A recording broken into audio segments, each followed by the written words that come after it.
Today we're talking about storytelling in sales. Because if you want to close more deals, you can't be using the same generic scripts as everyone else. Which is why in this video, I'll be walking you through 5 different storytelling frameworks that will massively improve your closing rate. And I'll show you exactly how to use them. These aren't some random made-up stories. These are the same exact frameworks that helped me close more than $18 million in sales online. Now, the first one is the strategic vulnerability story. See, most salespeople hit a wall when they can't get prospects to open up about their real problems. The reality is you will be talking to a lot of people who play hard to get, give you very surface level answers, and they never really open up to you. Where this typically happens and you get a lot of resistance is when you start asking people about their goals and their vision, where they want to be. Because you can't just ask someone what their goals are and just get the great answer, because this person barely trusts you. So you're gonna need to do a little bit more than just hop on a Zoom call and ask simple questions. Now,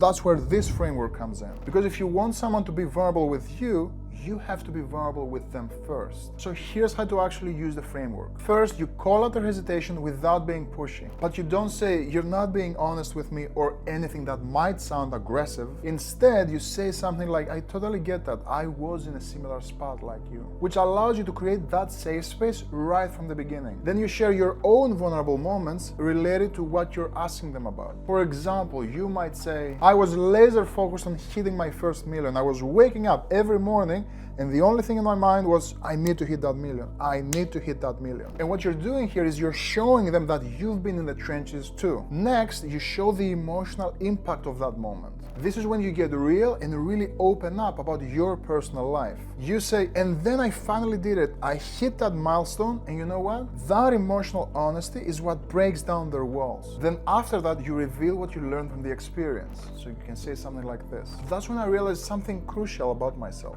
Without a real picture of what heaven looks like, goals are just numbers. For me, it wasn't about hitting the million, it was about retiring my wife and being able to tell her that, giving her the life that she deserves. I want to come home to warmth and love, not an empty, cold house from the endless grinding." Once again, notice how personal I am with that prospect. I'm not staying surface level, I'm actually having a heart-to-heart moment with them, almost like I'm talking to a therapist. But there's still one more step. Now you need to bridge it back to the prospect with a question that opens them up. So for you, just help me understand, like, what does hitting that goal mean to you? What does life look like after you hit that goal? And just like that, they start talking because you were vulnerable with them in the first place. This gives them permission to be vulnerable and creates safety because it shows them that you won't judge them for showing you the real reasons. And that brings us to story number 2, the mini case study. Right before you show your solution, prospects want to see proof that what you do actually works. But just saying "we get great results" makes you sound just like another salesperson. So this is where the mini case study comes in. It's different from a regular case study because you present it as a story with a character, the conflict,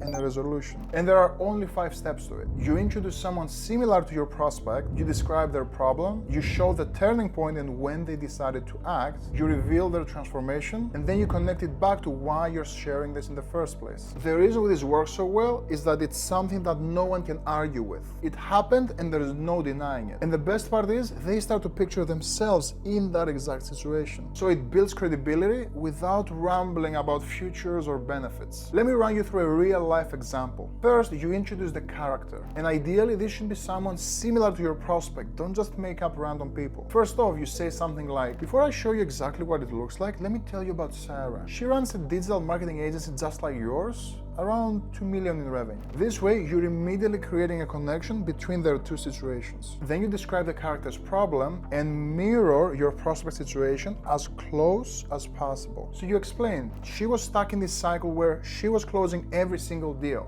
She took a vacation, sales dried up. If she was sick, no deals were getting closed. She was the bottleneck, which leaves your prospect thinking, "That's literally me right now." And from there, you show the turning point. She knew she needed to hire a sales team, but every time she hired someone, they would flake out 2 weeks in. She was burning through reps and burning through her cash flow. But when we started working together, we discovered that the problem wasn't the reps. It was that she didn't have a repeatable system. She was selling based on her instincts, which can't be really taught. After that, you reveal the transformation with specific results. Within 90 days of implementing our framework, her new closer closed 180,000 USD. That rep is still with her 14 months in, and he's actually the top performer, producing 1.2 million a year. Now Sarah is able to take vacations without having to check her phone every hour. At this point, they're bought in and they want to see the same outcome for themselves. All you have to do now is connect the story back to them. The reason I'm sharing this with you is because you share the exact problem. You're not able to close deals without being there. And just like that, you've built massive trust. However, it wasn't with hundreds of case studies or sharing all the benefits of your product. It was with one story. And that leads us to number 3, the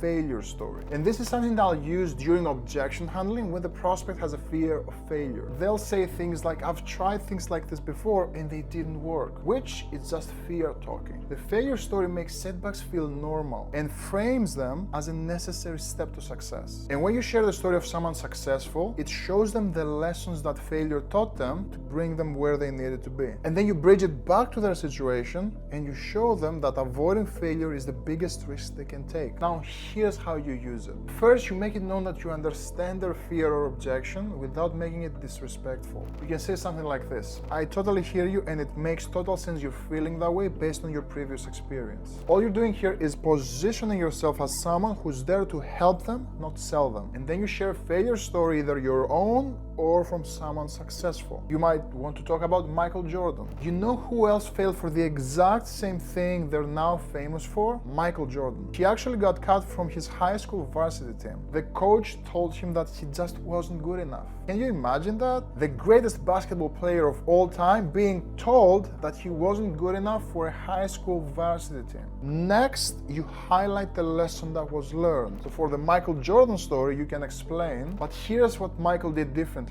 Instead of taking it as proof that he couldn't play basketball, he took it as information around how he needed to improve. He took failure and he turned it into fuel. Then you can show the success that came after that. And we all know what happened next. He became the greatest to ever play the game. 6 championships, 5 MVPs, the face of basketball for entire generations. After that, you reframe failure as data and learning. So you can tell them, the same is true with your situation, by the way. The fact that you tried something before and didn't work doesn't mean that you can't succeed. It means that the approach needs to be different. That wasn't failure, it was information. That was learning what doesn't work so you can figure out what does work. And finally, you bridge it back to their situation. The real failure would be not trying at all because of fear. Does that make sense? This way, you remove the shame of failure by showing them that successful people had to fail in order to achieve the results. This takes the fear of failure and it actually turns it into fuel for them to succeed. Now we'll cover number 4, the self-belief story. I typically use this story when I'm trying to understand where the prospect is and where they need to be, and I'm stretching that gap. This is when they start saying things like, oh, I don't know if I can scale that fast. Or they just give me some shallow, long-term goal. For example, if you have someone who's making 20K a month and their 12-month goal is just to make 30K a month. Now, the issue here isn't that they don't have big goals. It's just that they actually don't think they can hit big goals, so they set smaller goals for themselves.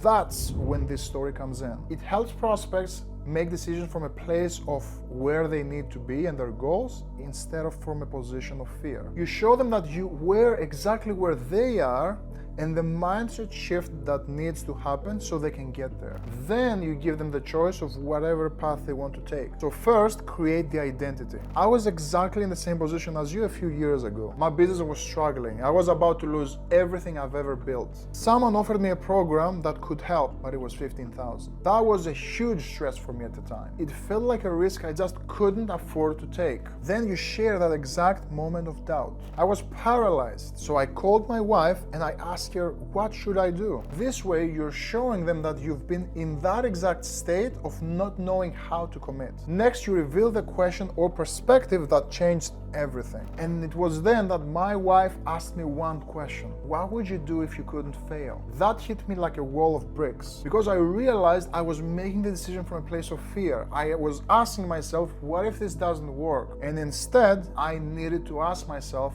what if it does work? In my mind, the answer was obvious. After that, you show the result of choosing belief over fear. So I did it. I invested the 15K, and that's the exact reason why I'm here today. That program completely turned my business around. And now you're presented with two different paths. Here's what I learned. At the end of the day, it boils down to two ways of making decisions. One, we make decisions from a place of what if I fail? And when we do that, we stay stuck. The second way, we make decisions from a place of what if it actually works out? And when we do that, we actually give ourselves the chance to do what we want. And to tie it all together, you ask them what path do they want to take for themselves. What decision puts you in a position to win?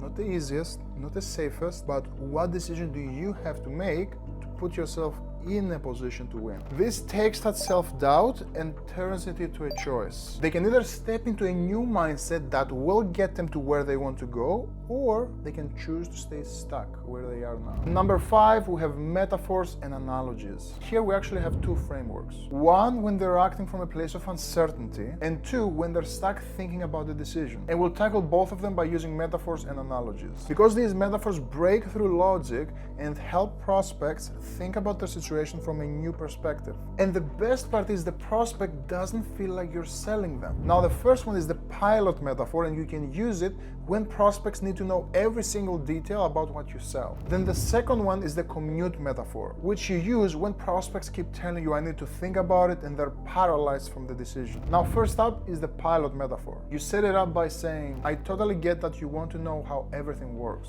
That's 100% respectable. But if I may offer a perspective, it's completely normal that you can't see the other side yet. It's completely normal to have a disconnect between where you are today and where you want to be, because you haven't been where you want to be. And then you paint a picture. Think about it this way. When you buy a ticket from London to New York, you don't walk into the pilot's cockpit and say something like, well, let me see all the buttons and understand everything. Show me your flight plan and then explain to me how altitude and the plane speed work exactly. That's not your responsibility. That's not your job to do. Next, you clarify the roles. Your job is to choose the destination, buy the ticket, board the plane, strap on your seatbelt, and trust the pilot to do their job. The pilot's job is to know the route, handle the turbulence, choose the right flight path, and land you safely in the destination. And then you bring it home. As long as you buy your ticket and promise to me that you will show up, I promise you that we don't let people fail on the inside. Are you willing to do that? This way, you remove the burden of them needing to know everything. Now, for the commute metaphor, you can start by asking permission. Would you be open to looking at this from a different perspective?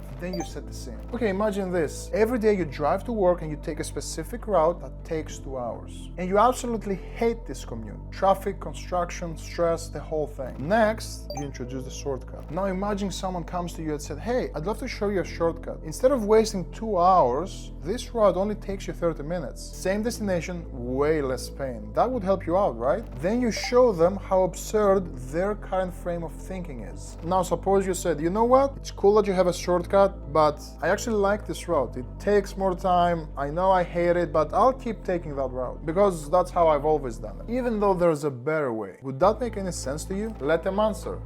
They'll say no, and then you say, of course not. Then you bridge it back to their situation. So why would you do the same thing when there's a faster, easier, more affordable route than the one that you're taking right now, with way less frustration? What's really stopping you from trying out the shortcut? Now, what you've done is you've made that objection look ridiculous without attacking them, all from a couple of simple stories. Now, these storytelling frameworks will help you close more deals, but they don't do all the work for you. So if you want to see the exact sales script I've used to close more than 18 million in sales online, watch this video right here, and I'll see you there.